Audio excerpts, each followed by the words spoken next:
We are starting a new series right now, an introduction to meditation and mindfulness.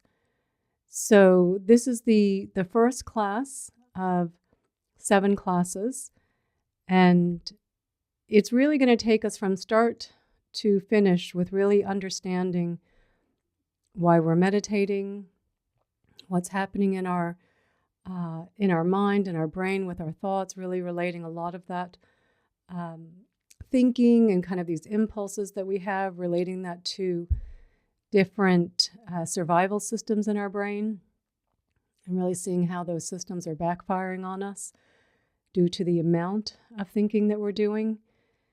And so today's class is going to be very much about meditation, about thinking, and just really looking at one of the survival systems there that we're activating a lot with our thoughts.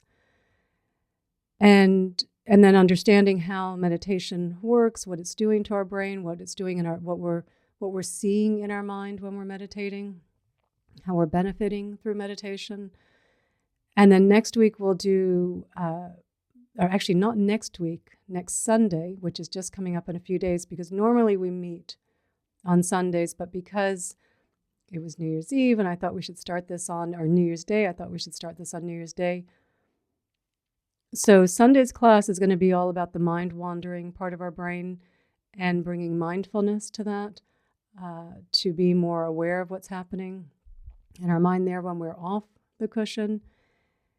And then the following 5 classes after that, the following 5 Sundays, are going to be really looking at the most common ways in which our minds wander, which are all the same, right? We're all having the same thoughts. They're not that unique. We think we're the only ones having them. Everyone's having them. And the more that we can bring awareness to the ways in which we're thinking, the ways in which we are distracting ourselves and taking us further away from what it is that we want, the easier we can start to change that behavior, kind of that default behavior of just getting lost in our thoughts. So it gives us that opportunity to really start to shift things. So, and I'll just say hi to Noni and Alexis and Ashley and Sandy. I saw you on there as well. And a couple others, I think Karen Marie. And just to say, Ashley, all of the times, whenever you look at the times listed on Insight Timer, they are listed in your time zone. So it's noon Mountain Time for me. So it's always going to be this time every Sunday.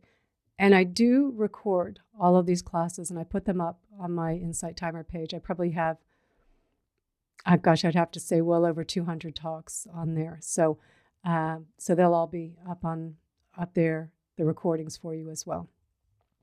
And I will just also say this, that while we are building a foundation through this 7-part series, each of the classes do pretty much stand on their own as well. So if you've popped in and out, you're not going to feel lost. If you haven't had time to catch up with one of the recordings, you're not going to be lost. So they do all pretty much stand on their own. So with that, we'll jump into the first class. If we were to ask most people what it is that they want, and after they would list off all of the material things that they want, we would start to get an idea that what most people want is really happiness, right? We want happiness, we want more pleasant states of mind, and we want to avoid unhappiness. And I don't think there's anything too controversial with that. I don't think there's anything wrong with wanting happiness and not really wanting to have unhappiness. The problem is that we spend an inordinate amount of time thinking about how we can get happy and how we can avoid unhappiness.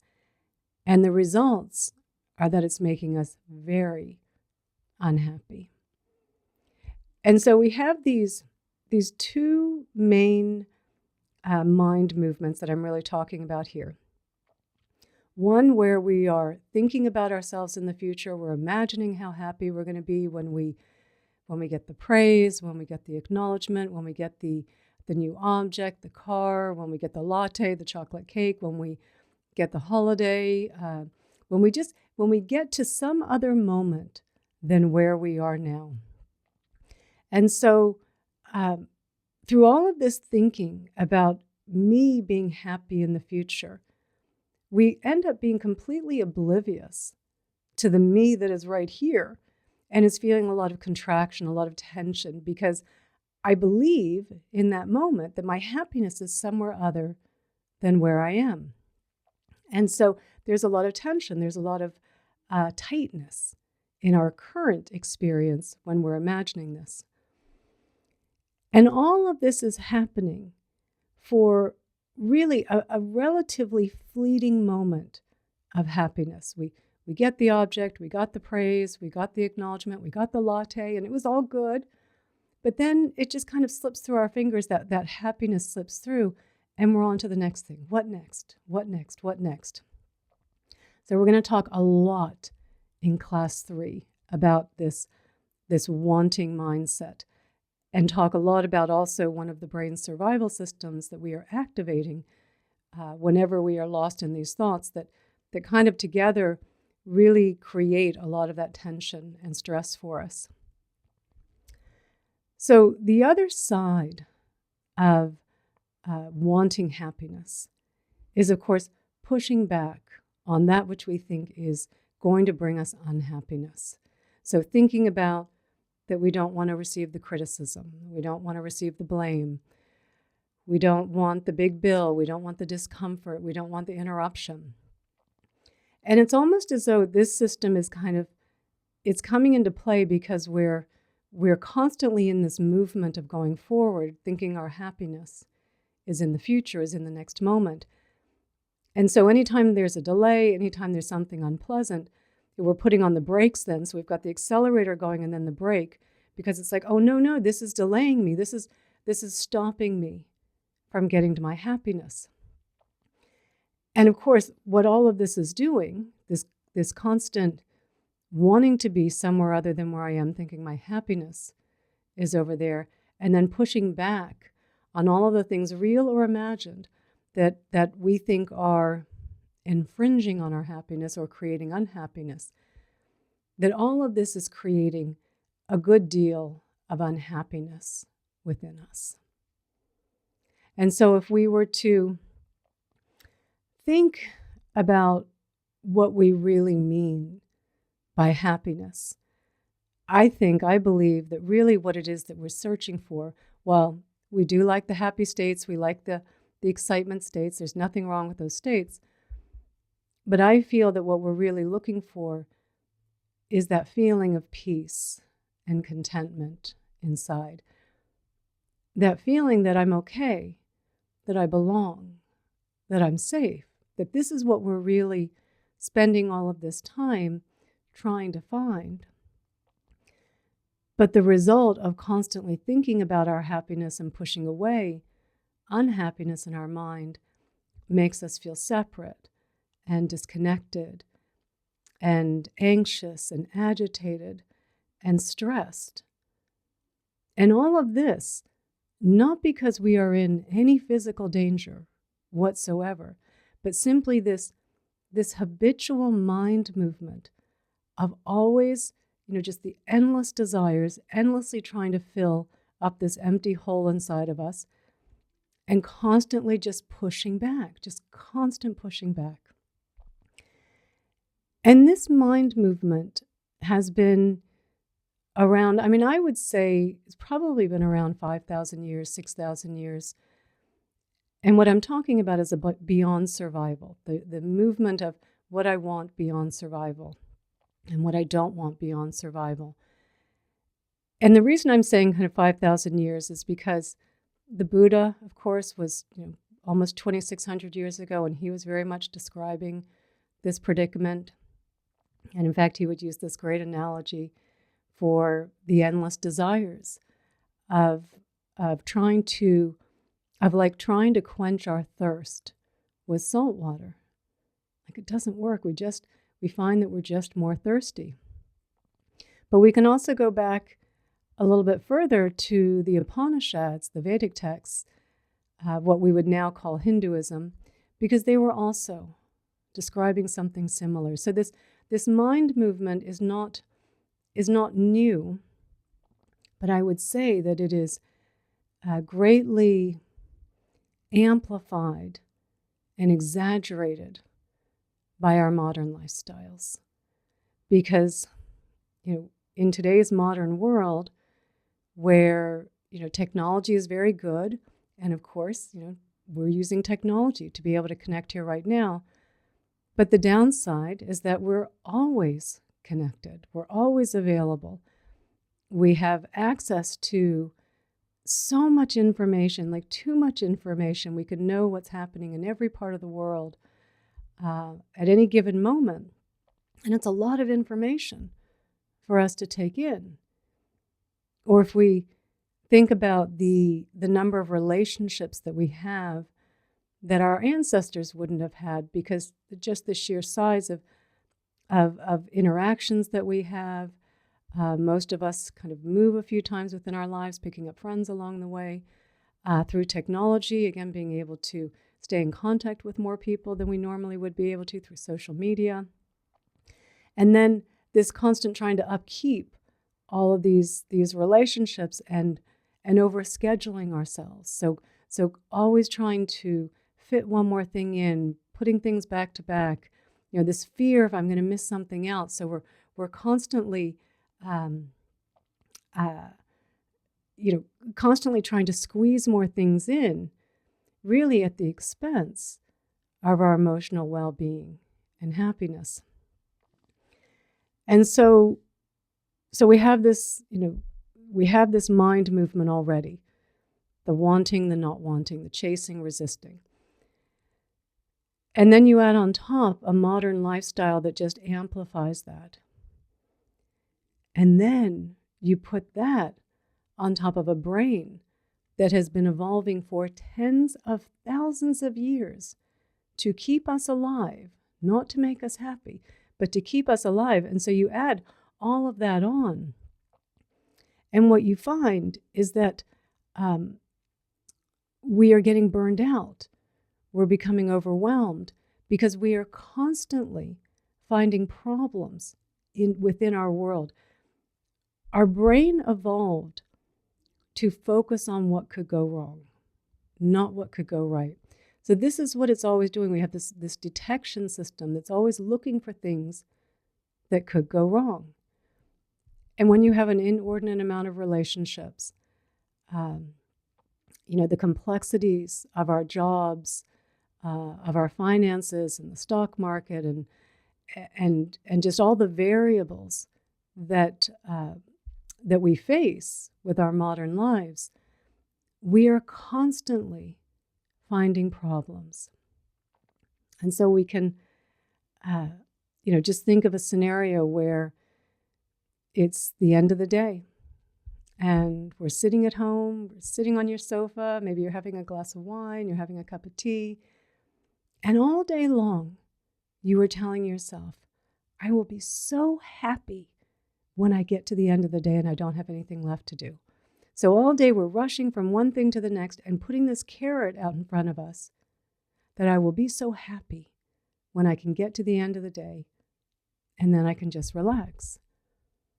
But then we get to the end of the day and we don't relax. We're sitting there and then our mind starts scanning, starts replaying conversations, going through all of the interactions that we had, looking to see, was there a problem somewhere that I missed? And inevitably, in all the interactions that we're looking at, there might be one that we land on then, and we think, oh my God, did I offend that person? I hope, gosh, did I say that? And I forgot about what they were going through, or something. We're reframing it in a way that is seeming as though we have done something wrong in offending this other person. Or maybe it's an email that you got during the day from your boss, and she wants to meet with you the next day. And during the day, you were all okay. You were all on board with like, oh yeah, we'll meet tomorrow. We'll talk about the project. But now you're kind of in this mindset of replaying and scanning. And now you're thinking, oh, is there a problem? Is something wrong? Did I do something wrong on the project? What is it that she wants to discuss? And so our brain is hearing this as a threat. That just thinking about, oh my gosh, did I offend that person? Right? Our brain is hearing that as, oh my God, you're going to get kicked out of the tribe. Because if we had offended someone when we lived in small tribes, and then maybe we were going to get kicked out of the tribe, it would have meant certain death. And so in that way, our brain kind of picks up on this, just thinking about a relationship, just thinking about the potential that we might have offended someone, and it's perking up as though this is a real threat. And even just with the thinking about our job, we didn't even have to get an email. The way we just go over our job, thinking about things and starting to worry about certain projects and whether things are getting done or not, and how is all this reflecting on me. And our brain is hearing this as, oh my God, we're going to get fired. We're going to be homeless. Because it only has a very much a binary way of looking at the world. It's either a threat or it's not a threat. And so there we are, sitting on the sofa, perfectly safe, not an immediate threat in the world, nothing in front of us that's threatening. But in our mind, we imagine all of these threatening scenarios. And so our brain, because it feels threatened, initiates the stress response and releases cortisol, adrenaline, and the next thing we know, our heart rate's up, our blood pressure's up, we're breathing more rapidly, and all the available glucose is going to our large muscles to prepare us to fight or run away from the potential threat. But there is no threat. We just thought about something that seemed a little bit scary, that seemed like a problem, and from there, it escalated. And then the problem with the stress response is that once we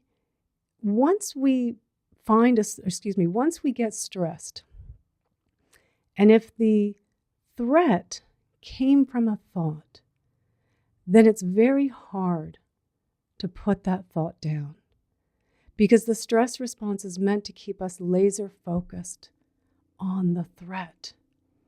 And so while it's the evening, and maybe your partner's arrived and they're telling you a little bit about their day, you're doing your best to follow it along. But every now and then, it's just, you keep getting pulled back into this worry, this fear that you're having. You keep thinking, no, I've got to think more about it. I've got to keep thinking about it because there's a threat. And it's very, very hard to let these thoughts go once we feel stressed out. And so the thoughts just multiply and multiply, becoming bigger and bigger until we eventually exhaust ourselves, or we just have some type of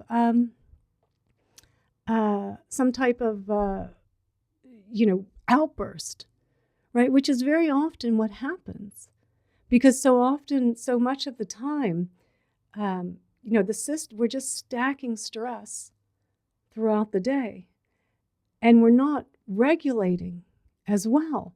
So we're not managing our emotions throughout the day.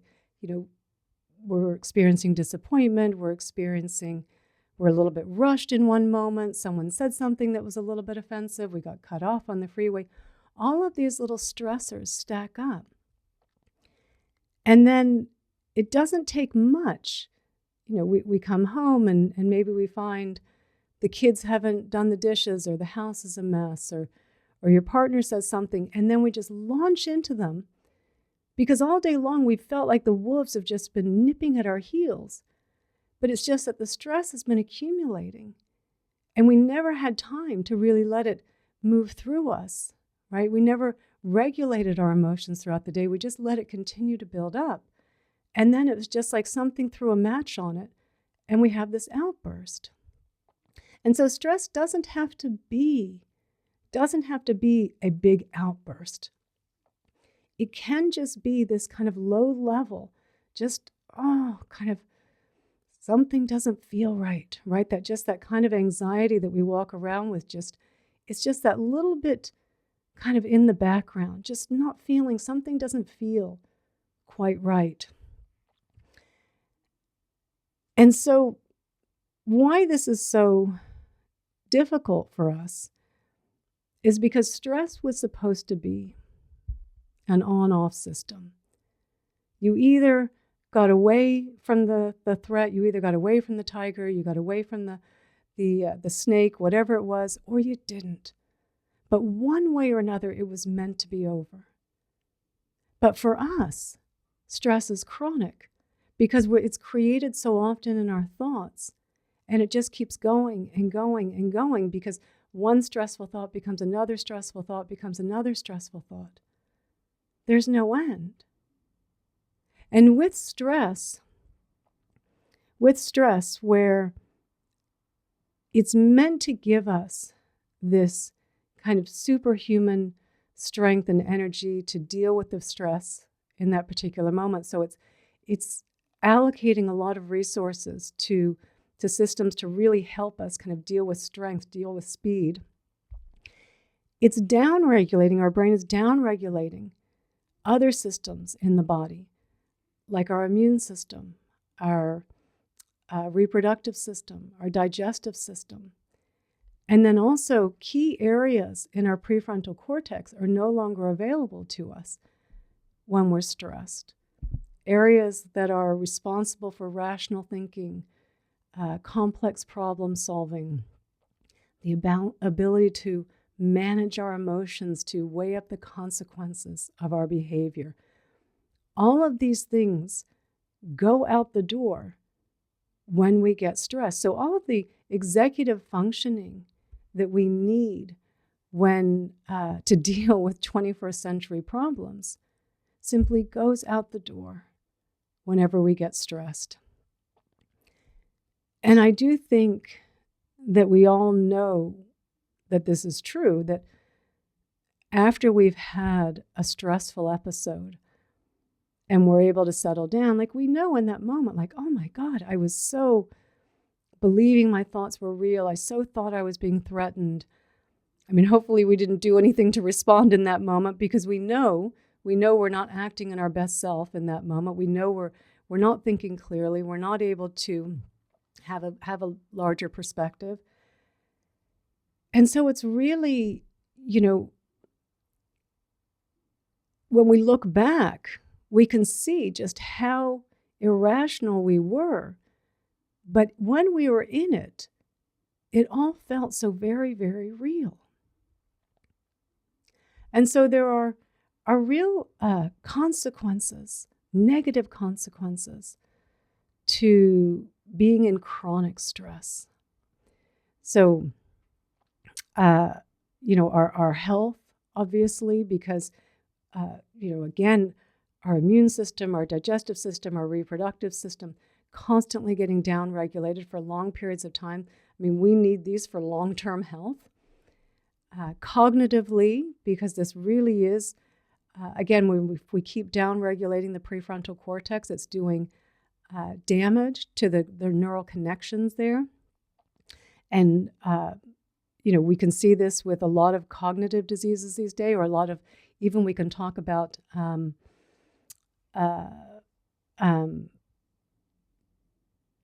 just the, dementia that seems to be so common these days, or Alzheimer's. Not that stress is the reason for these things, the cause for these things, for these cognitive declines, but it's always a common factor. And I will, Janice, I will get to your question there about the community, and I will get back to the other questions. Once we kind of just get through the talk, I will address all the questions. So, there are real consequences to our physical health. There are real consequences to our cognitive well-being, to our emotional well-being, to our mental well-being, because it's most of the time we are safe. We are safe. I mean, yes, there are going to be periods of time where we're not. And this does not apply to everyone in the world because, of course, there are people that live in conditions where they're not safe. So really what I'm talking about is for most of the time we are safe. And yet our internal conditions are not matching up with our external conditions. We feel threatened when in fact we are perfectly safe. And so it's not that thinking is the enemy. I mean, thinking is good. Thinking took us from caves to high rises. There's a lot of creativity that comes from thinking, from learning. Thinking is not our enemy. But the quantity of thoughts and the quality of our thoughts is the problem. And why meditation is so helpful is because it gives us a window into our minds to see what's happening. It's not that we have all these problems in the external world, it's just that we're relating to all of these things that are in constant, we have so many things going on at once at different stages. And it's the way that we're relating to all of these things. And so the first thing that's really happening in meditation is that we're noticing our thoughts, right? I mean, in the past, every thought that would come along, we just believed it unquestioningly. We would just run with the stories, and we would react based on what we were telling ourselves in that moment. And so meditation is really teaching us how to notice our thoughts, how to see them instead of being lost in them. And there's a huge difference between being caught up in the thought and having the awareness to step back and see the thoughts as they're happening. And as we continue to meditate, and as we will also do as we progress through this course, you start to become more aware of the habitual ways in which we all think. And in class 4, where I am going to give you a little bit of homework, also to really get clear about your specific ways, your tendencies, your unique tendencies for particular thoughts. Again, they're all common. We're all having the same thoughts, but we also do have a preference for, I don't want to say preference, a habit towards certain thoughts versus others. And the more that we are aware of the ways in which we're thinking that are taking us out of the present moment, right, then we can notice it and we can change the behavior. So instead of being reactive and responding in ways that ends up usually causing more problems, right, we start responding with wisdom and compassion. So very different response. So for the practice of meditation, and the type of meditation that we're going to be doing today, which is a foundational meditation in Theravadan Buddhism. There are thousands of different types of meditation. But the foundational practice that we're going to do is just mindfulness of the breath, mindful breathing. So we're going to use the nose, the tip of our nostrils as the focus to be the anchor for our attention, to anchor our attention on the breath, to feel the breath as it's entering and exiting our nostrils. You can feel, there's a little vibration coming in. You can kind of feel the air as it's coming in, a little bit cooler coming in, a little bit warmer coming in. Sometimes the length of the breath changes. It becomes shorter, it becomes longer. We're not controlling the breath. We're not trying to force the breath. We're letting the breath be completely natural. And so as we have our attention on the breath, after maybe 2 or 3 breaths, a little thought comes along. We start thinking, right? We're thinking about maybe something we've got to do later. What are we going to have for dinner tonight? Do I need to go to the store? Maybe we're thinking about something that happened earlier. And then there's that moment of noticing, oh, I'm thinking, right? There's all of a sudden, before we're just thinking, and just going with the thoughts. Now we're noticing, oh, I'm thinking. And so in that moment of noticing that our attention has left the breath and we're lost in thoughts again, we've kind of pulled back. There's an awareness of, oh, the thinking. And then we very gently, with a lot of kindness, no judgment whatsoever, we just bring our attention back to the breath, right? And then a few more breaths go by and our attention wanders again and goes off with a few thoughts. And then eventually there's this noticing, I'm thinking. And very gently again, we bring the attention back to the breath.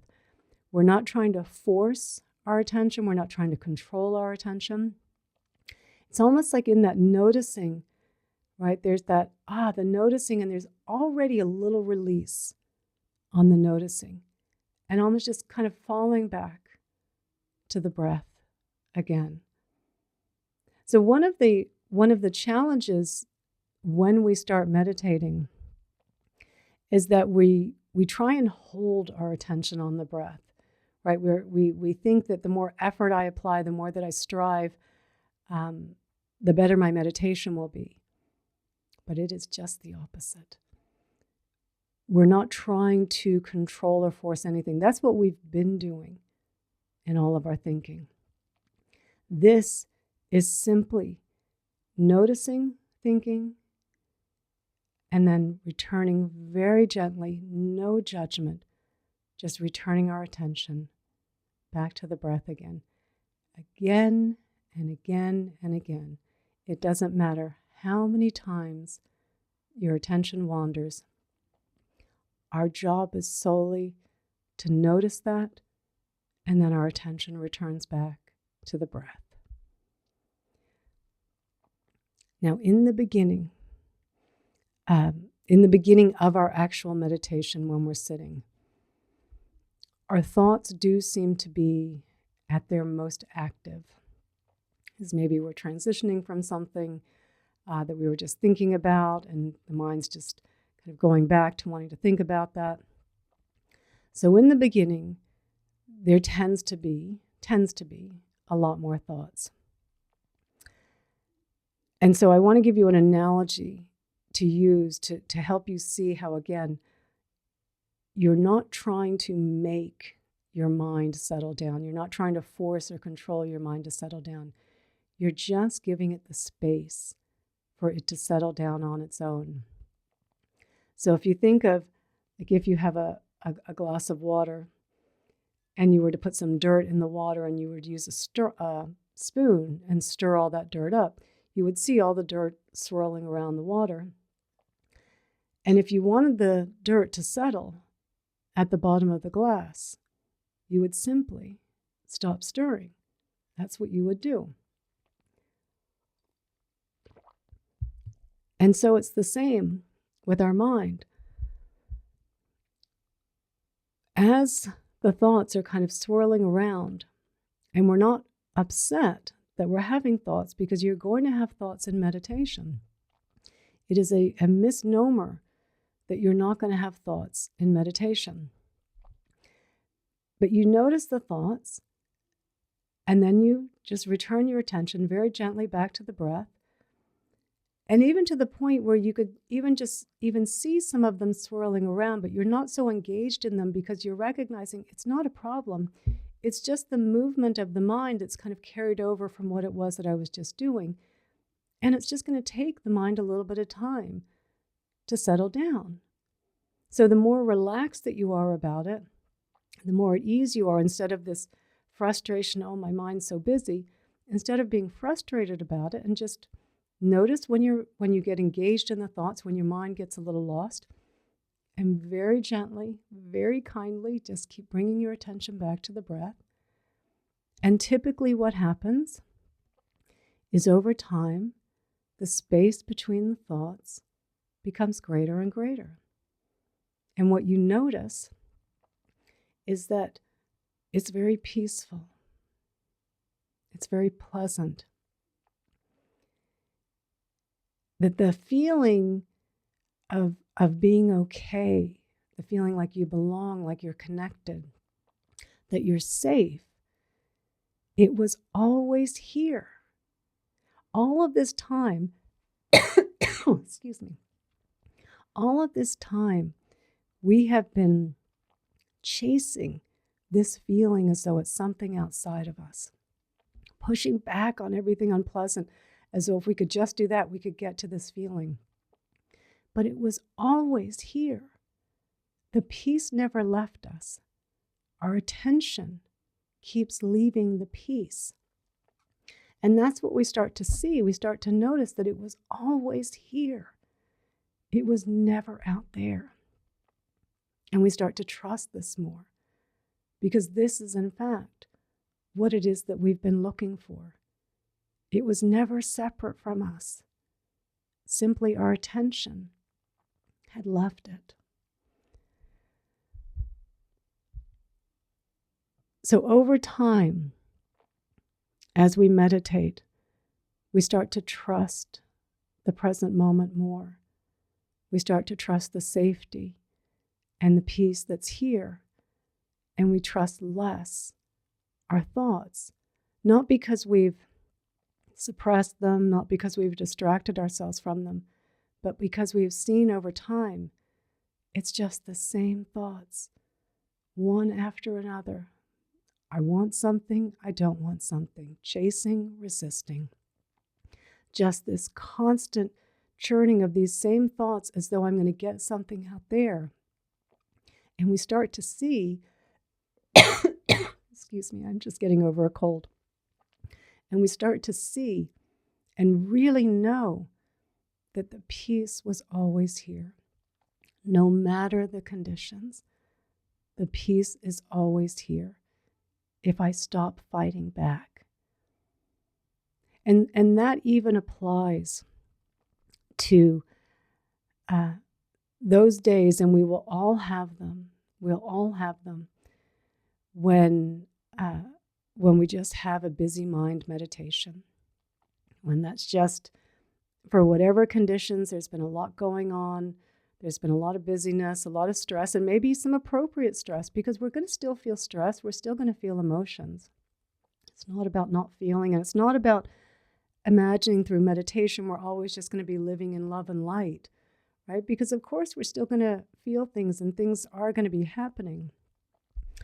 And we're going to have those meditations, those days when the mind is just super busy. And even in those meditations, it's really important to sit with them, to not be upset, and just to acknowledge, like, oh, busy mind meditation today.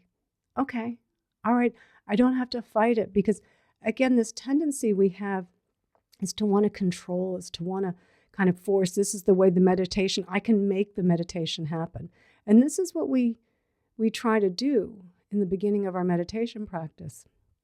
But anyone that's been meditating for a while knows you don't do meditation. It happens. It happens. Not by pushing back on what the mind is doing, not by judging, not by berating what the mind is doing, but just acknowledging this is what's happening. Okay, there's a lot going on. But my practice is still just to notice the thinking, notice when I'm getting lost in it, and very gently return to the breath. And if you have that mindset of whatever it is that's happening in the mind, it's okay, and you can have a sense of ease and spaciousness around it, even within that, there is peace. You're no longer bothered. And it is so important on those days to really sit until the bell goes, until your insight timer bell goes. Because often when we have those kinds of meditations, and particularly when we think meditation is about controlling and forcing the mind, and we think that meditation is about not having any thoughts, often we'll tell ourselves, well, this just isn't working today. I might as well not meditate. It's not doing anything. But in fact, it's doing a lot. Because the more we can sit with a busy mind, which is in the beginning can be a bit uncomfortable, the more we can be with something that's just a little bit uncomfortable and then finding that ease within it because we're not pushing back on it, right? We really are finding that our peace is not dependent upon what's happening in the mind and to a relative degree what's happening in the external world. Again, I'm talking about, that we are mostly safe most of the time. And most of our thoughts are self-created suffering. They are at best slight exaggerations, at worst outright lies. That we are distorting our perception of reality in a way that makes us feel threatened and unsafe. And therefore, that sense of ease, that sense of feeling safe, that sense of peace, of contentment, of feeling like we're okay, of feeling like we're belonging, is nowhere to be found. Excuse me.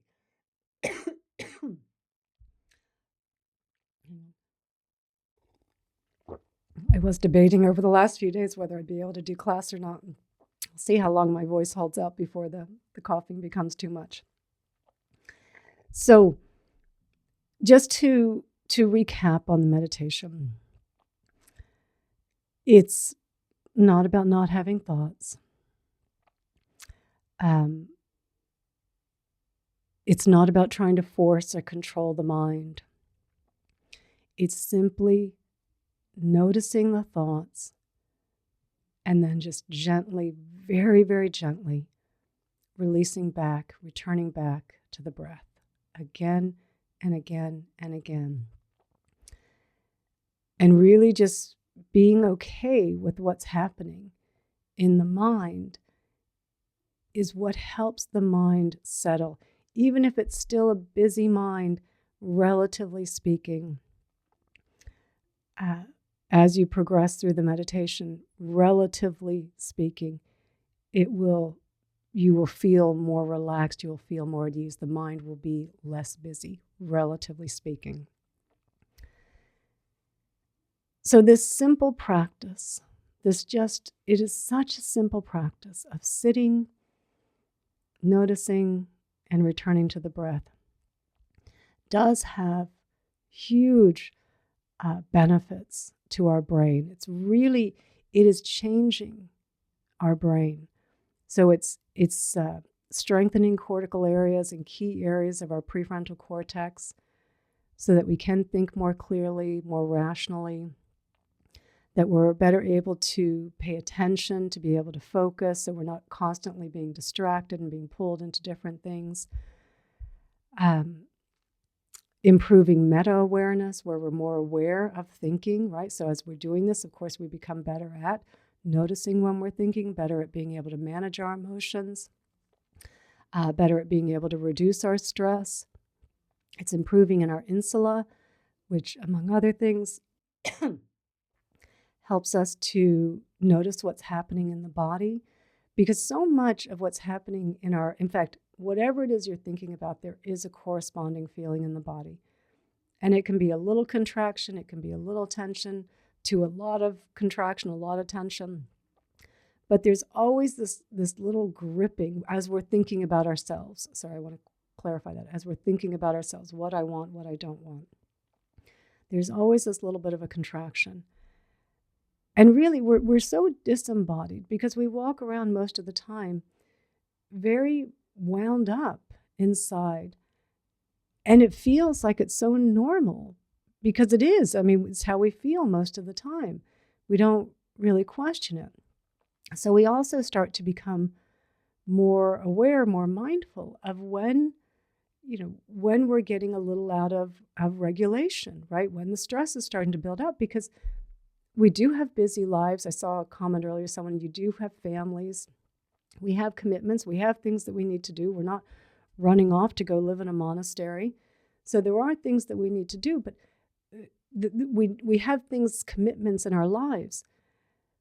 So there is going to be periods of time where there is going to be a little bit of stress, where there's a little bit greater uncertainty than there normally is, that maybe is making things feel a little bit more unsettled, or just, again, the busyness of families, of getting the kids off to school.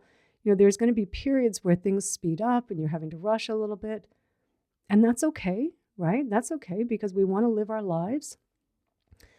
But then to recognize when it's like, oh, now I can feel like, yeah, I'm getting a little dysregulated here, right? I need to pause for a few moments, not reach for my phone to be distracted, but just to pause for a few moments and just breathe mindfully, right?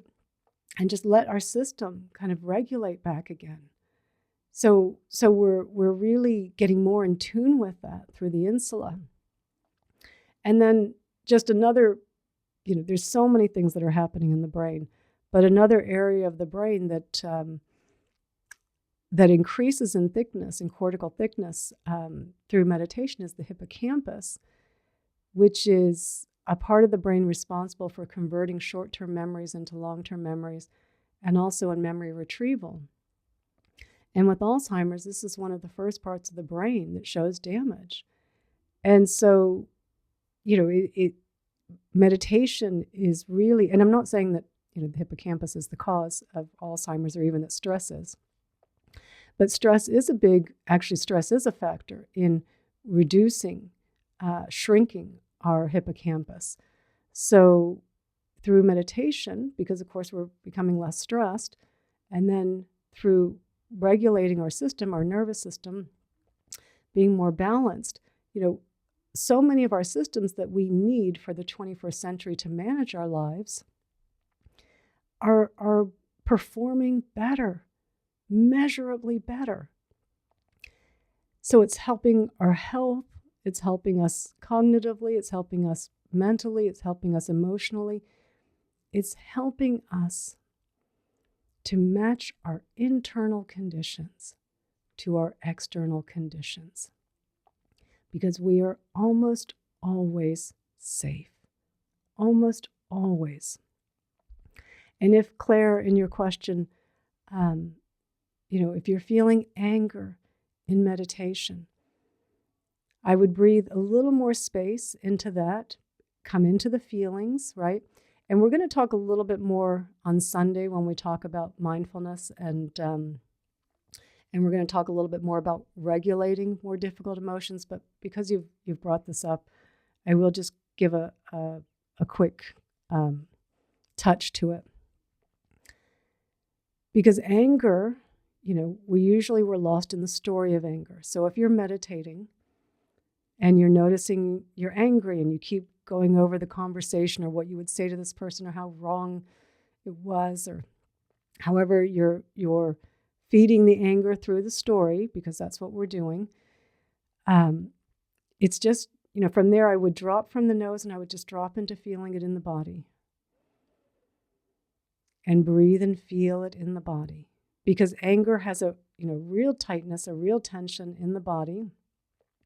And once we've dropped the story and we've dropped a little bit lower into the body, and then opening and creating space for the anger to be here, because we want to be with what's here in meditation. We want to be here with what's here. And as you breathe, maybe a little more deeply, right? Opening up a little bit more, creating space for the feelings of anger to be here, not the story, the feelings. And as you do that, as you're with the feelings, the physical sensations, and because the story has dropped now that was really fueling so much of the anger, now you're with what's here, right? There's still an unpleasant sensation because the anger doesn't feel good in the body. But it's no longer, you're no longer in that reactivity mode. You're no longer in this, I've got to keep coming up with the right thing to say back to them, or I've got to put them in their place. And that's what keeps fueling the anger. So now you're changing and saying, I'm just with the anger, that it's okay. It's okay. And it's okay to feel anger. Sometimes anger is appropriate, right? Just as sometimes stress is appropriate. Sometimes anxiety is appropriate. It's not that, it's that we are feeling all these things too much, where we're exaggerating things, we're overly reactive to things, But when you feel the anger in the body and you start to get a little more settled with it, and you're starting to feel less, as though it's less personal, so it gives you more perspective, because that's also what's happening in the prefrontal cortex. Your perspective, what strengthening through meditation, your perspective becomes greater, right? You're able to hold two sides of the argument. Well, I wonder how they saw that. Oh, maybe they saw it from this viewpoint. And why did I see it like this? And so you're starting to you're able to be more, to see things a little more clearly once you're in the body with the anger. And so you're no longer as reactive to it. You're able to be with it, and then you just stay with it. And because you're not fueling the story any longer, the physical sensations do, relatively speaking, become more mild, right? And as they start to lessen too, you start to feel okay again.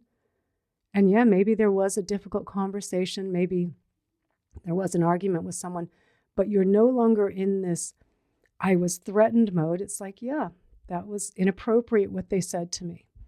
Yeah, I need to really think about this relationship. Maybe it's someone I need to set some boundaries with.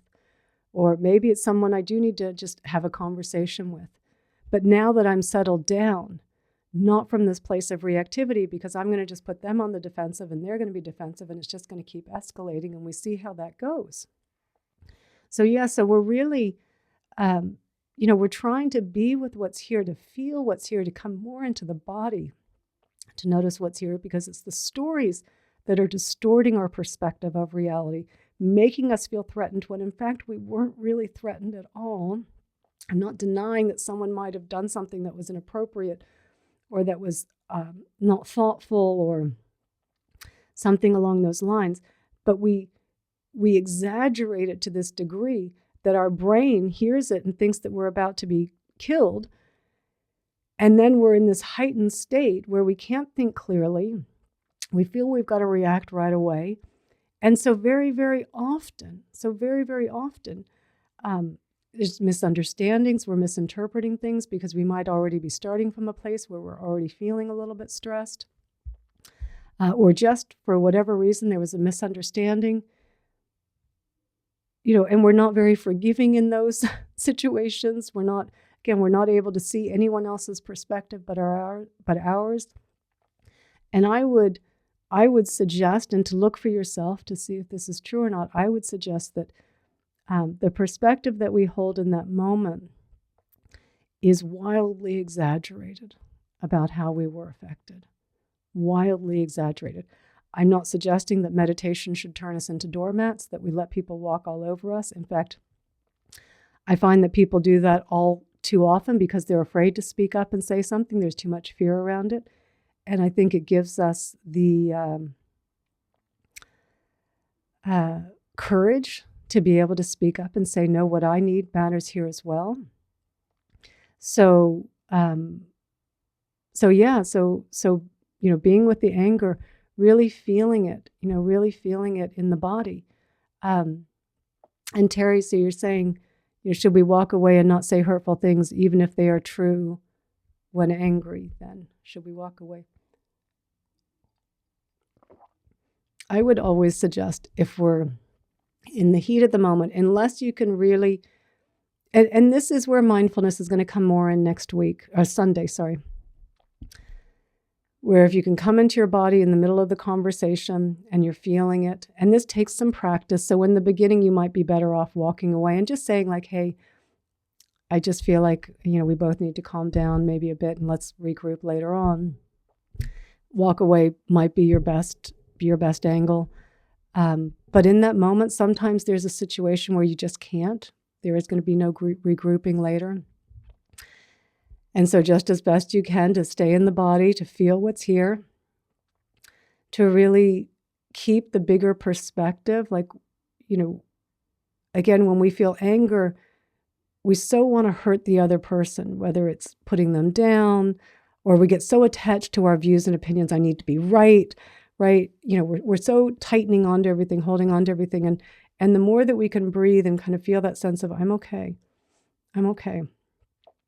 that it can guide us then in a way where we hopefully can dial down some of the tension to have a conversation. Like, again, maybe someone's getting maybe it's a political conversation and they're starting to get really intense, and you think, oh, I didn't really want this.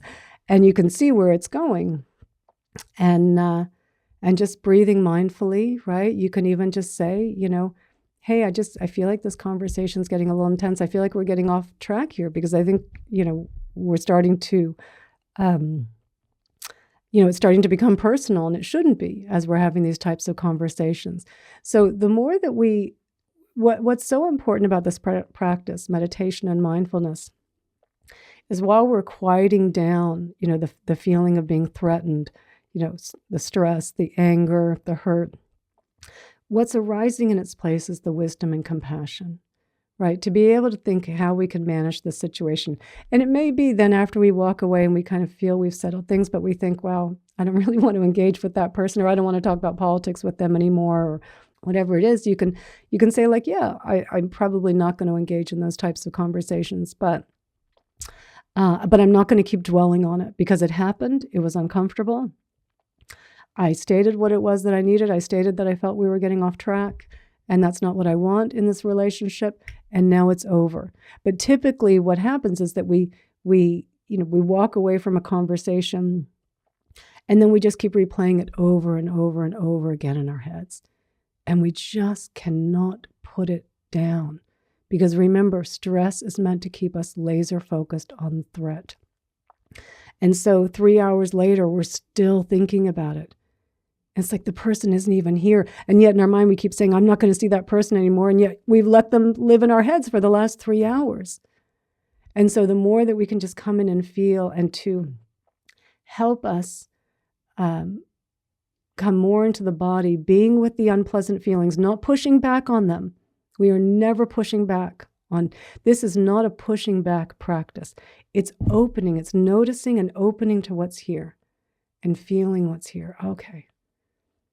So I have found personally that this is a much better way to navigate through life. It doesn't mean, Terry, that sometimes you don't say the wrong thing or that the wrong thing hasn't come out of this mouth, of course. We all have our moments, but we're also a little more forgiving to ourselves as well. Like, we're still allowed to be human as well. So I hope that helps. And Sandy, you're absolutely right. Someone grabs your wife's purse, you may clobber him with your umbrella, for sure, and we would defend ourselves. We wouldn't still be thinking about it 3 days later, 5 days later. Yeah. It doesn't mean that we just lie down and say, oh, take everything, because I'm just practicing compassion, kindness. No, kindness should have wisdom in it, real kindness. And we can clobber the person and do what we can to get the purse back, but not be thinking about it 3 days, 10 days, 2 years later as though we're a victim, because there are going to be people in the world that do bad things. It's the world that we live in. And this is what we're trying to, through meditation and mindfulness, is really teaching us to live in the world that we live in. Sometimes people are kind, sometimes they're not. Sometimes we get praise, sometimes we get criticism. Sometimes we win, sometimes we lose. This is everyone's experience. Everyone's experience. I don't care who you are, how wealthy you are, how famous you are, how much how much power you have. This is everyone's experience, but it's how we relate to these things that changes how we feel inside. So we're definitely responding, hopefully more appropriately to the situation, not overreacting, and when we have those difficult situations, to be with it, be fully there with it. And when it's over, it's over. It's over. We don't have to keep carrying all these things around with us. So Char, you're saying, is it possible that the anger was already there, but the meditation brought clarity and connection to what we're actually feeling? Yeah, for sure. Yeah. Yeah, I would definitely say that's true. I mean, sometimes we're rushing so quickly from one thing to the next, like the anger does get a little buried. We don't realize how often we're unconsciously suppressing our emotions, going from one thing to the next. The moment we settle down, we're reaching for our phone. We're always looking for that stimulation to not be alone with our thoughts. So yeah, then in the meditation, it's like, oh, there's nowhere left for it to hide. Yeah. And that's a good thing. That's a really good thing, because we want to know what's going on in the body. We want to feel what's here. Hello, Alice. Happy New Year. So where you're asking, is it helpful or important to know if a thought is from your ego or if it's a functional or even a creative thought? Absolutely. Absolutely. And we're going to talk about that on Sunday when we talk about mindfulness, because we don't want to just assume that in our meditation practice, when we're sitting and meditating, oh, thank you, Dinah. Thank you for the donation. When we're sitting and meditating, because we're just trying to notice what's going on.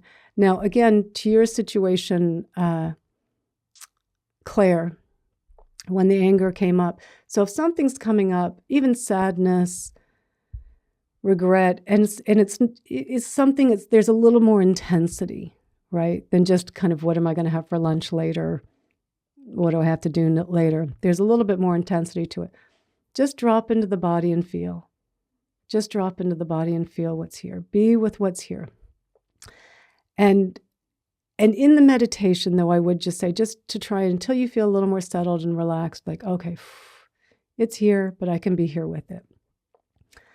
But our mindfulness practice, and you can still do this, of course, in your meditation as well, is to then start to be more discerning about our thoughts, right? To start to question a little bit more, like,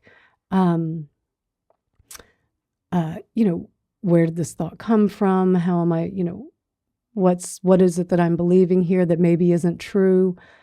Is this useful? Is it helpful? Because when we're in it, it feels like we're doing something. Like when we're angry and we're feeling, and Abigail, I'm going to use your example, and hi Mari and hi Vasuda, glad you're here, because I just out of the corner of my eye saw your comment, so I'm going to use your question here as an example. When you're angry because you got cancer, and I am so sorry. My mother had cancer last year, and it is a horrible, horrible disease. But the anger so noticing, first off, noticing the anger and coming in and breathing and feeling it, right? Because when you're lost in the thoughts about the anger about the cancer, every time you do that, you are feeling more and more threatened. You're feeling more disconnected. You're feeling more separate. You're feeling more agitated. You're feeling more stressed.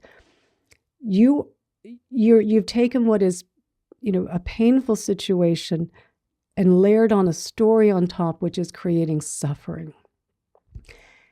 And it feels like in that moment, though, but no, I'm fighting it. I'm doing it. I'm thinking about how horrible it is. I'm thinking about how it's turned my whole life upside down. And oh my God, this is the worst thing in the world. And in all the ways that we keep fueling the anger, we keep fueling this cycle of stress, of feeling worse and worse and worse and worse. And while cancer itself is brutal, I'm not sure if you're doing chemo or radiation or if you've had surgery where you are on that spectrum, but the ups and downs and the uncertainty as you're going along. I mean, there's a lot going on there. But even in something like that, what we miss then, because we're fighting the cancer the whole time, is having the compassion for ourselves because we are going through something incredibly difficult. We're missing being kind to ourselves, creating some space within to allow the anger to be here in a way that does offer compassion, in a way that opens us up to our experience, because within that anger is also some hurt and some sadness and some grief and And, it's not just one thing, but as we start to open up to it, we start to see that there was more than one thing in here. And maybe we also start to notice, because maybe you have some friends that have been helping you. Maybe they're taking you, to your treatments, or someone's bringing you over food, and that kindness and that connection of people really coming together to help one another in times of need, that is as tragic as cancer is, and is awful, and you would never want for it to happen, of course, but it's here. It's what's happening. And so that anger is not helping us to heal. It's not helping us to open up to the compassion and kindness that we could have for ourselves. And so what I would recommend, Abigail, and I'm not sure how far along you are in your practice and what you've been doing, and this was something we're going to talk about next week, but I also want to bring it up here, is self-compassion.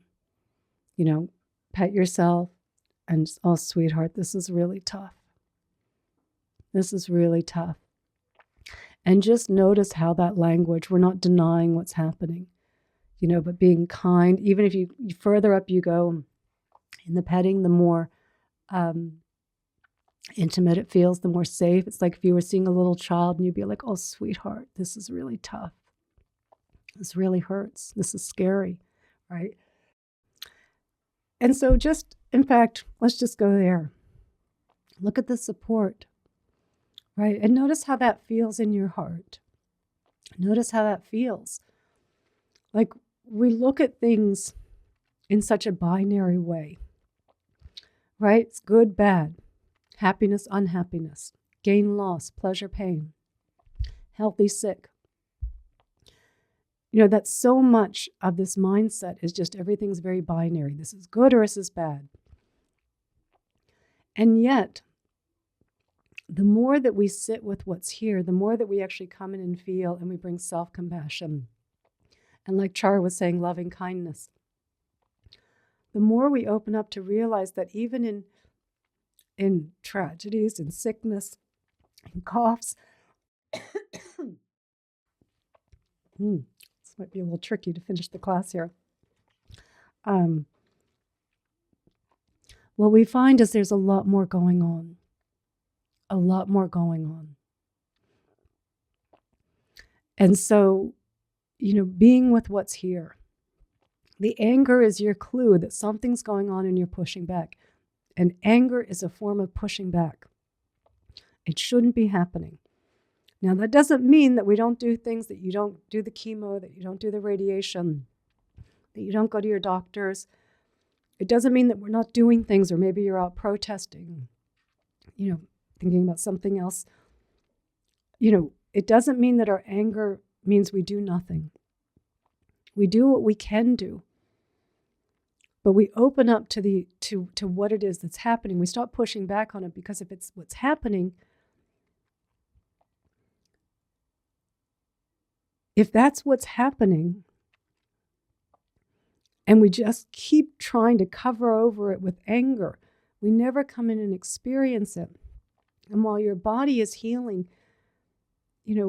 at the same time, because through all that anger, your heart is closing up, and you want your heart to be open as well. Because what we're seeing in this practice is that our peace is not dependent on our external conditions. And it doesn't mean that we always experience good conditions. It doesn't mean that. And it doesn't mean that maybe you're experiencing chronic pain. But even in chronic pain, there are moments of relief where the pain isn't as intense, that we never tend to notice because we're so locked into the story of why this shouldn't be happening. And so we're really trying to be more with what's here, open up to what's here, with kindness and compassion. And there is wisdom in that. There is so much wisdom in that. So I hope, Abigail, lots of people here sending you love and support. Feel that. Feel that. And Amanda, as you're saying, there are a lot of people that are hurting in the world. There are a lot of people that are hurting, and they're not at their best. But I would suggest that there are a lot more people in this world that are kind. We tend to, again, we focus on the negative. It's where our attention goes. We evolve to focus on the negative. If you give a talk and 20 people tell you they thought you did a great job, and one person says they thought it was horrible, you will focus on that one. But they were one person out of 20, right? This is how we exaggerate things. It's like if you had a bad hair or you had a haircut, 9 people said that it looks great, one person says it doesn't. And now you're doubting and thinking about that one person that doesn't. This is how we evolved. And I would suggest that there are definitely people in the world that are suffering. When we are suffering, we are not our best. We are not particularly nice.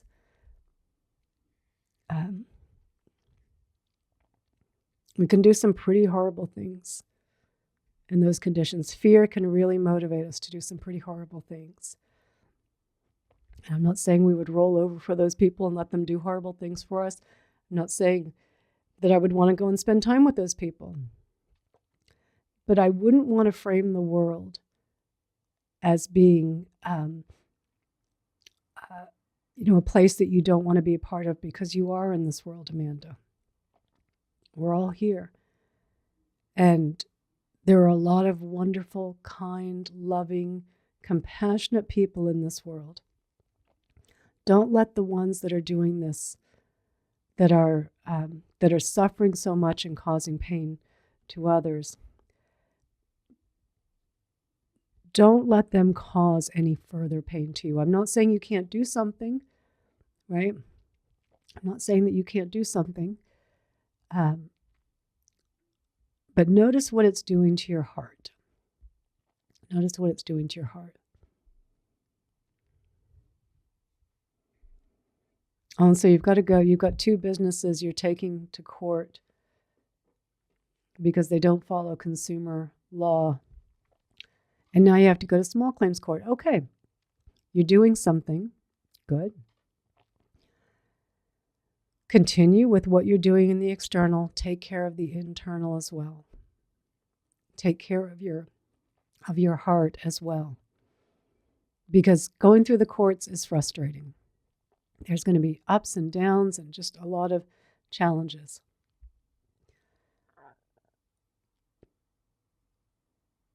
And so you're taking care of what you need to do in the external world. Great. My recommendation would be take care of your internal state. Not to sacrifice your peace and contentment as you go through this. I mean, this is kind of how we treat our lives, right? Oh, once I get through this, then I can finally be happy. And happiness, again, as I'm saying, peace, contentment, the sense of it's okay. Oh, so you walk your dogs. I've got 3 dogs too. I love to walk my dogs. And if it's draining, and I'm not sure if you are meditating, but I would definitely recommend some meditation. I would recommend some loving kindness or some Tonglen. I've got meditations and talks on that on my Insight Timer page. A little bit of Netflix, but maybe not a lot. Because I get what you're saying. It's so draining, and it's like all you can do is check out. And there's going to be days where you are just want to check out. So again, some balance here. But in a way, if we're always we're getting drained and then just kind of giving our attention to something, some TV show nonstop, the anger is still just festering below. It's just, it's not going away. It's not going away. And so you're still learning. Okay, good. Yeah. Yeah, okay, and you're walking your dog too, Abigail. Great. Okay, and you're still learning. So let's just talk for a few more minutes, because we did kind of take a little detour. So let's just talk a little bit about our meditation practice as it relates to Excuse me. Just some instructions. So the first thing is our posture that I want to talk about. Most people, many people today, I think, meditate in a chair most often. So if you're meditating in a chair, just make sure that your legs are uncrossed and your feet are firmly planted on the ground, that your back is straight, and you can just let your hands rest comfortably in your lap. If you're meditating on a cushion, just if you're doing Burmese style or if you're doing full lotus, just make sure that your knees are supported. They're either on the ground or you've put cushions there to support them. Or if you're sitting maybe back against the wall, legs out straight, we want to make sure that we're not cutting off any circulation and that your posture is in a way in an alert, upright position. And then ideally, if your environment can be somewhat quiet, especially in the beginning, we won't always be able to have quiet meditations, but when we can, it's nice if we can go off into a room by ourselves, turn off your phone, absolutely use your insight timer bell. Don't use an alarm to come out of your meditation. And what I would say for those of you that are brand new to meditation, so Philippa and Alice and Richard and Stacy, this does not apply to you guys because you've been meditating for a long time, and Kathy and both Michelle's. But for those of you that are brand new, or if you really have, your practice has been absent for a while, what I want to recommend to start with, and we'll slowly increase this as we progress through this series over the next 7 weeks. Minimum 1 minute meditation. Minimum 1 minute. What I'm going to suggest you do on your insight timer meditation bell, set the meditation for 5 minutes, but set the interval bell for 1 minute. And the reason for this is that starting a practice like meditation, starting to do it, and ideally we're doing it every day, it takes a while before it really becomes a daily practice. And so we really want to get that consistency in the beginning. So many people, I cannot tell you how many people I hear that say, oh, I tried meditation and it didn't work for me. And usually it's just they started meditating, they got a little too gung-ho in the beginning. I'm going to sit for 30 minutes. And then they do it for a couple days, and then they miss a day, and then they miss another day, and then they miss another day, and then they go, oh, well, meditation didn't really work for me. So we want to make sure, we want to give you the best possible chance for success. We can do anything for 1 minute. And so much of what usually deters us from going to sit is we're thinking, oh, I've got to do 20 minutes or 10 minutes, and it's like, oh my God, I've got all these other things I need to do. And it's just, our attention is drawn more towards productivity. Our brain really isn't seeing this as something as survival, not short-term survival, at least. And we just easily talk ourselves out of it. We think, oh, you know what, I'll do it tomorrow, or I'll do it later in the day. So try and do it early in the day so that it's done. And that you get the benefit of kind of knowing, again, what a calm nervous system feels like. And then as you sit, you're just going to focus on the breath. Maybe start with a couple of deep breaths, and then just focus on the breath at your nose, your nostrils. Notice and come back, notice and come back. When the interval bell goes off after 1 minute, you can stop. You can stop. Right now, that's all we're really looking for.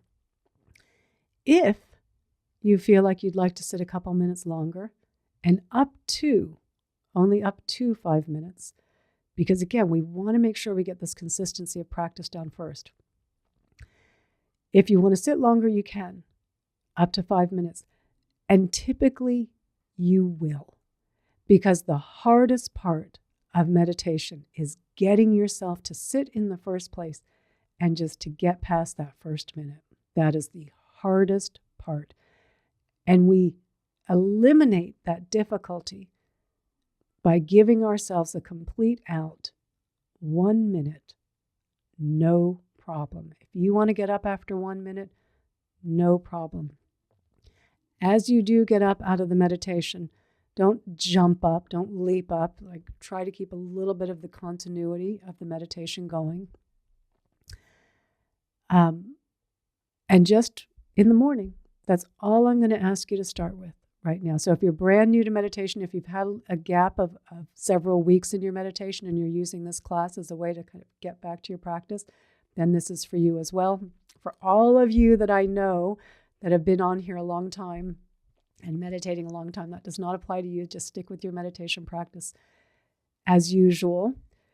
And if for some reason, you do have a day where you don't meditate, whatever, something happened, you woke up late and you really even didn't get that 1 minute, okay, no problem. But then just get right back to it the next day. Okay, we always have a built-in part of our practice is begin again, begin again, begin again. Whether that's we're lost in our thoughts, we got lost in our thoughts for a while, we got lost in our anger for a while, we're not judging ourselves for it, we're not being punitive towards ourselves. Oh, I recognized I'm doing it, begin again, right? Begin again.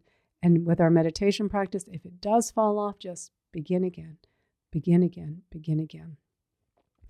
So let's do a short. We're just going to do we're just going to do a 5-minute meditation just to start us off, so that you all get your meditation in for the day.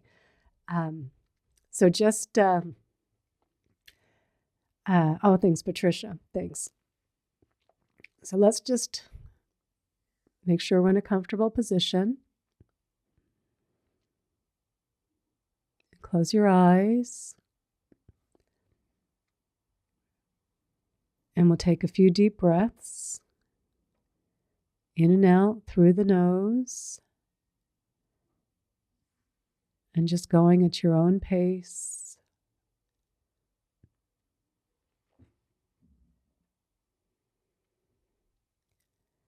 So really filling up on the inhale.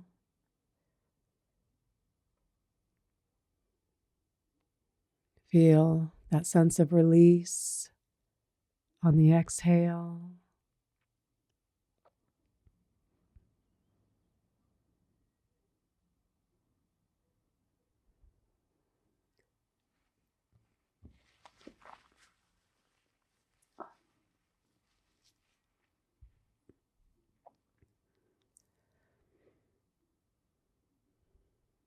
And at the end of your next exhale,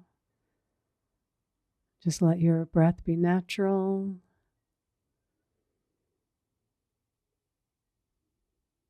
And just feel your breath as it's entering and exiting at the tip of your nostrils.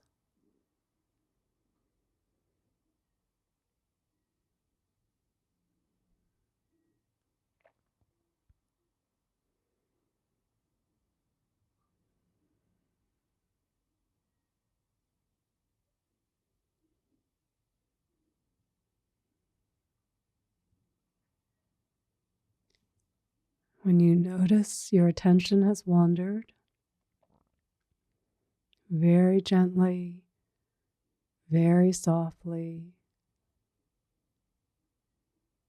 bring your attention back to the breath, back to the peace and the stillness of your breath.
And as we begin to come out of the meditation, slowly,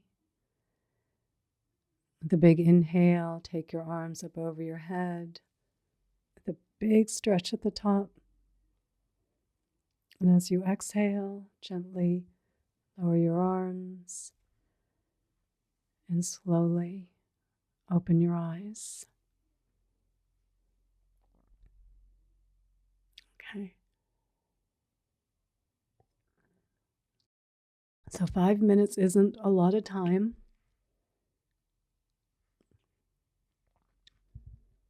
But it does have an impact. Every minute that we put towards meditation, where we're not distracting ourselves, we're not suppressing what's going on, we're here with our experience, is really benefiting us. It is the opposite of what we do. And yeah, Wendy, that was 5 minutes. Yeah. It has a huge impact on us.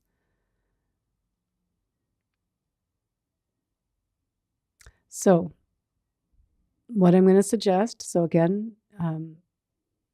minimum 1 minute, no more than 5 minutes for those of you that are new and those of you that have really fallen off of your practice and really do need some kind of to get that foundation back. Just focusing on the breath, that's it. There's going to be thoughts, that's okay. Expect them, they're going to be there. Thinking is not our enemy. But just this relentless, unchecked thinking, well, again, I'm not going to say is our enemy. It's distorting our perception of reality. It's really distorting the way we feel inside, the way we perceive ourselves in the world, the way we perceive our situation, in a way that skews towards the glass half empty. And this isn't the case for everyone on this planet. I mean, there are people living in war zones and famines and really, truly, they are surviving. But for many of us, we have survived. The fact that your New Year's Day you're spending on a meditation talk, you have a computer, you have a phone, you have internet, you have the time, even if you've got a family or you've got a busy career, you've been able to cut out some time for this. So I would argue you've survived. You've survived. And you will probably continue to survive. And so it's taking this time to say, okay, I have these good conditions. Why do I not feel it? Something's happening inside that's distorting and making me feel threatened when I'm not threatened at all. And so much of this thinking that is really layering on top of brain systems that were meant to keep us alive, they're backfiring. They're backfiring on us. They're not, they're not helping us. And then they will be there. Excuse me. Stress will be there if we need it, when we need it. These systems will be there when we need them, but we're overusing them. We're overusing them, and they're not helping. They're not helping us. So,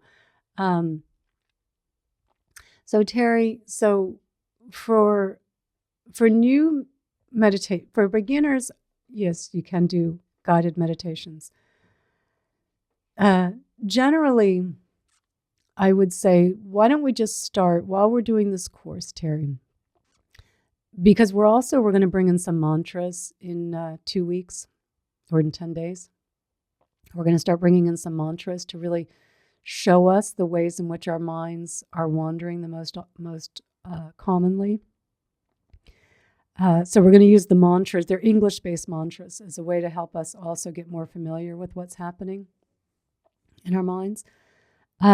So I'm going to say for this series, I would suggest not to just, and again, all I'm asking right now is 1 minute to start, 1 minute minimum, 5 minutes max. And yeah, Amanda, so this is a 7-part series that we're doing right now.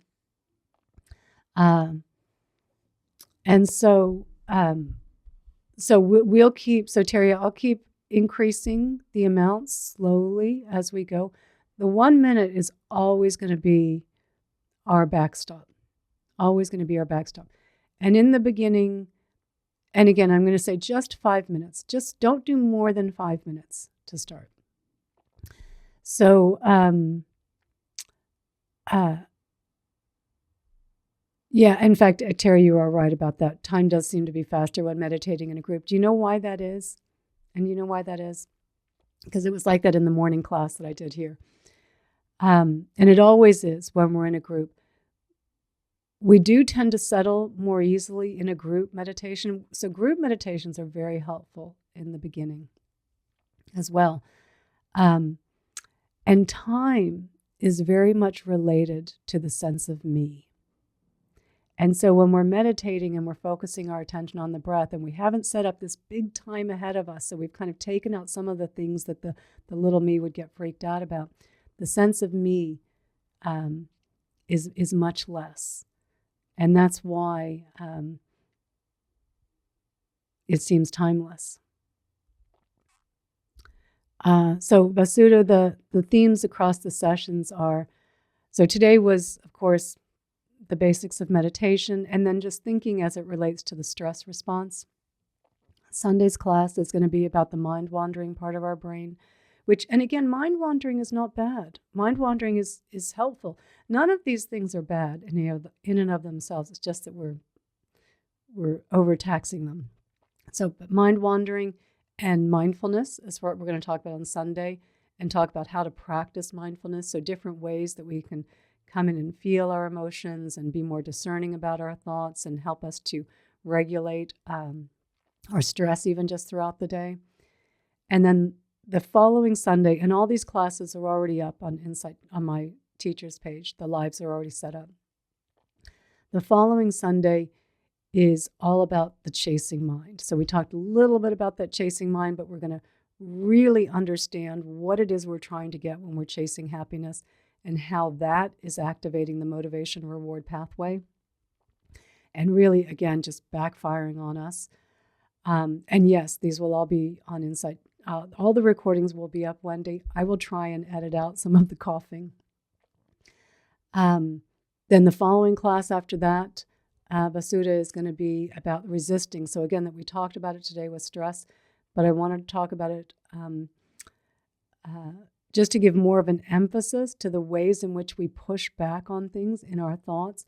And again, real or imagined, but to really just give more of an emphasis on how we're spending so much time resisting things, like resisting a person, a difficult person that's in our lives. Like we spend so much time thinking about that person when they're not even here, right? That we're still thinking about them. So I want to give a lot of attention to that.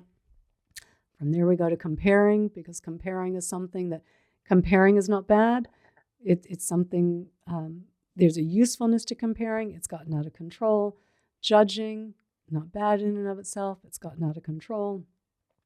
And then the final class is really just this constant narrating of the story of me, which feels very innocuous in many ways, just kind of thinking about ourselves. But I always kind of think it's kind of like the gateway into the other ways, like, because it doesn't take long before we start finding a problem, before we start thinking, oh my God, and we think about ourselves all the time.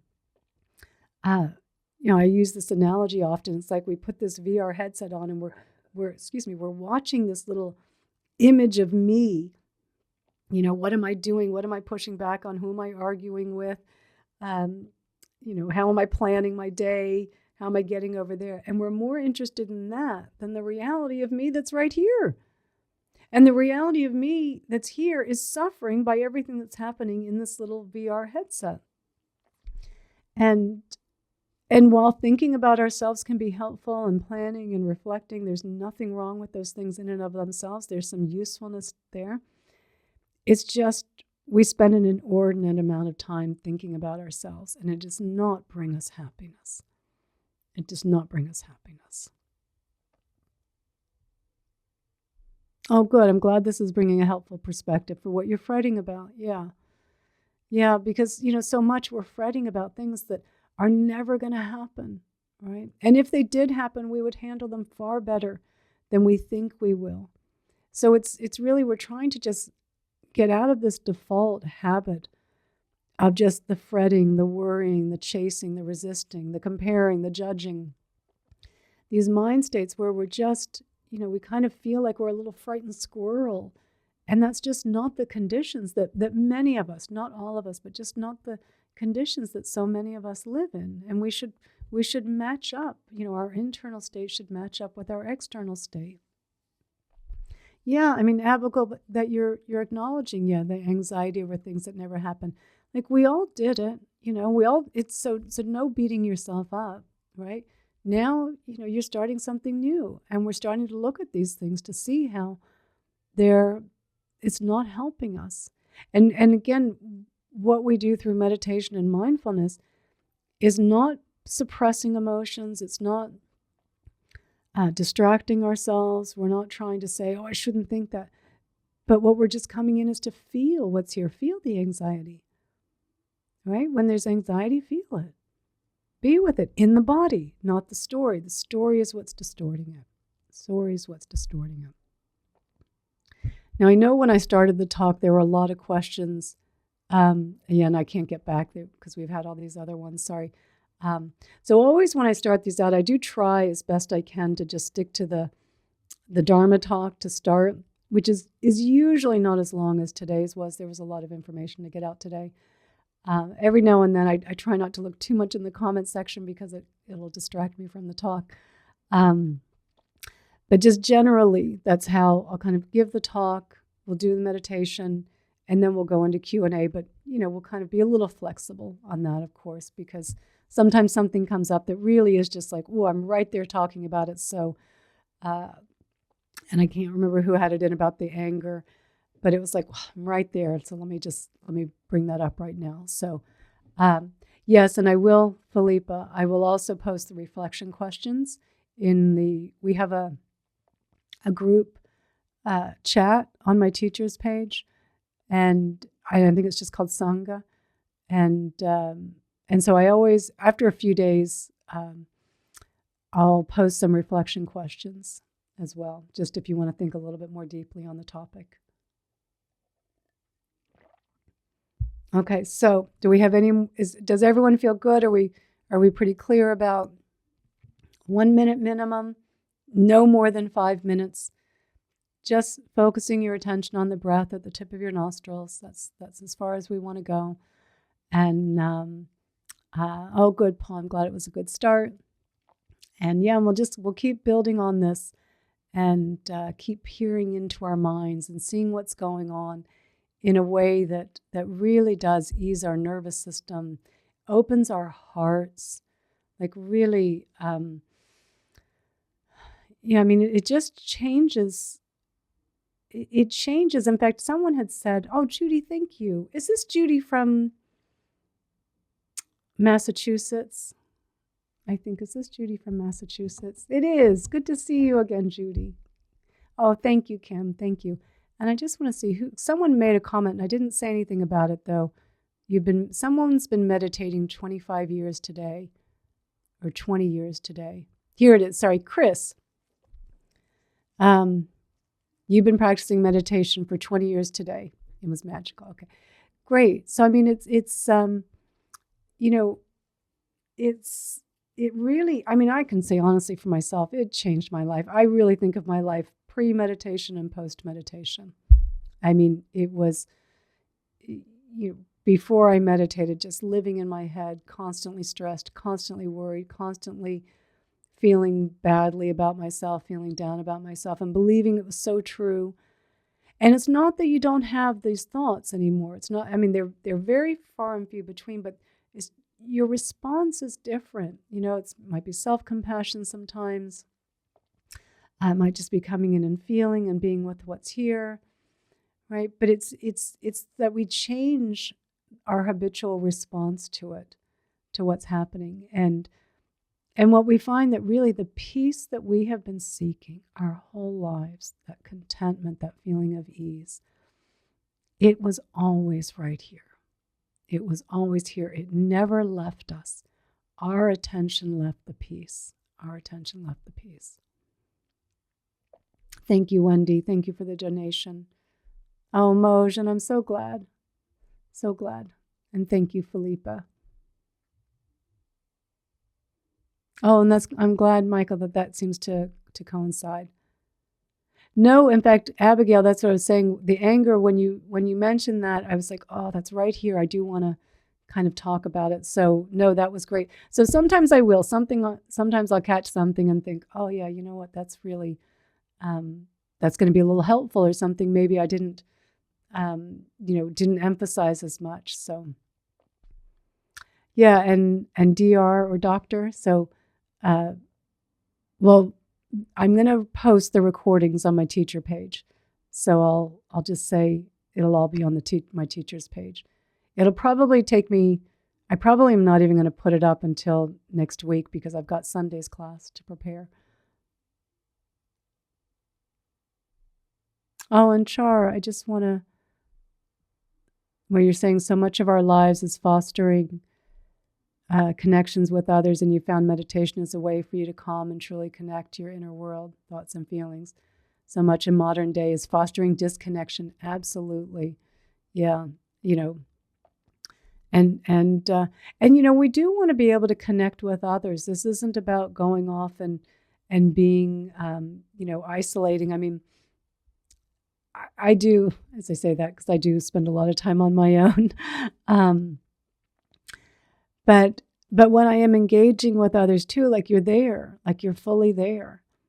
And I find that even though I do spend a great deal of time on my own, I don't feel lonely. I feel, of course, I do have my 3 dogs, but I feel like there's this sense of connection with others because I'm not creating that sense of separation that's happening when we're so habitually lost in our thoughts. So it does have such a magnificent change in our lives. It really does. And thanks, Philippa, for helping out there. Thank you. Oh, Janine, I'm so glad to hear that. Thank you. Thank you. Okay, Libby Lou, and I hope you're doing well. Okay. Yeah, and Michelle, you're saying, I mean, everyone who starts meditation says this. It is a life-changing practice. It is a life-changing practice. And not because it means that we don't get sick, right? It doesn't mean that we don't experience difficulties, that we don't experience loss. Like, you're still going to experience all those things. And that we kind of focus on a bit in class 4, where we talk about the aversion and resistance. Because even in all of those things, nothing is ever one thing. When we're feeling sick, it's like, be kind to yourself, right? Be kind to yourself.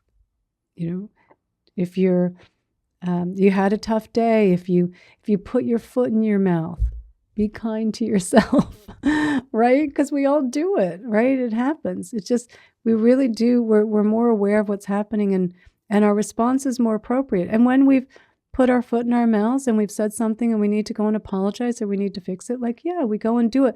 But not because, I can't live with myself now because I feel like I'm a bad person, but because we can understand I hurt someone.